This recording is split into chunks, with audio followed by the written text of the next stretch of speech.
জন্মদিবস 2026 এর এই ডাক টিকিট এবং উদ্বোধনী অনুষ্ঠানে উপস্থিত আজকের টেকনোলজি এনথুজিয়াস্ট হিসেবে আজকে দেখতে এসেছি এবং এই অনুষ্ঠানে অংশগ্রহণের মাধ্যমে এই সেক্টরের বিষয়ে কিছুটা যেহেতু ইন্টারেস্ট রাখি সেটা জানতে এসেছি। তো আমাকে হঠাৎ করেই বক্তব্য দেওয়ার জন্য বলা হয়েছে, আমি ধন্যবাদ জানাচ্ছি।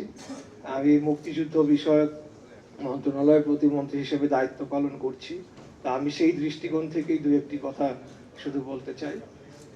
আমি মনে করি যে আমাদের দেশের যে টেলিযোগাযোগ ব্যবস্থা, এটার সাথে আমার পূর্ববর্তী বক্তারা বলে গিয়েছেন যে এর সাথে জড়িত রয়েছে আমার দেশের সার্বভৌমত্ব, আমাদের দেশের ভবিষ্যতে অন্যান্য বিশ্বের যে কোনো দেশের সাথে আমাদের সম্পর্কের বিষয়গুলো জড়িত রয়েছে।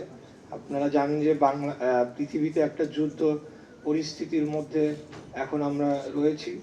গতকালকে আমি দেখলাম যে হরমুজ প্রণালীর তলদেশ দিয়ে যে সাবমেরিন কেবল যাচ্ছে, সেই সাবমেরিন কেবলের উপর এখন একটা নিয়ন্ত্রণের চেষ্টা চলছে সেই যুদ্ধ পরিস্থিতির মধ্য দিয়ে। এই সব কিছু বিবেচনায় এবং বাংলাদেশের যে ভৌগোলিক অবস্থান বিবেচনায় আমি মনে করি যে এই টেলিযোগাযোগ খাত অত্যন্ত গুরুত্বপূর্ণ হয়ে উঠবে এবং আগামী দিনে আমাদের এই অঞ্চলে এই দক্ষিণ পূর্ব এশিয়ার যে রিজনে আমরা রয়েছি এবং আমাদের ভৌগোলিক অবস্থান বিবেচনায় অবশ্যই ডাক ও টেলিযোগাযোগ খাতের বিকাশ, আমাদের দেশীয় যে কোম্পানিগুলো রয়েছে তাদের বিকাশ এবং আন্তর্জাতিক যারা এখানে ইনভেস্টররা রয়েছেন তাদের পাশাপাশি আমাদের দেশীয় ইন্ডাস্ট্রি কিভাবে গ্রো করতে পারে এবং আগামী দিনে আমরা কিভাবে আমাদের যে সার্ভিস, আমরা যদি দেখি বাংলাদেশের পপুলেশনের দিক থেকে যদি দেখি তাহলে 7th largest country in the world এবং টেলিকম অপারেটর বা সাবস্ক্রাইবারের দিক থেকে আমরা 20 নম্বরে রয়েছি, অথচ আমাদের সেবার মান রয়েছে অনেক নিচের দিকে।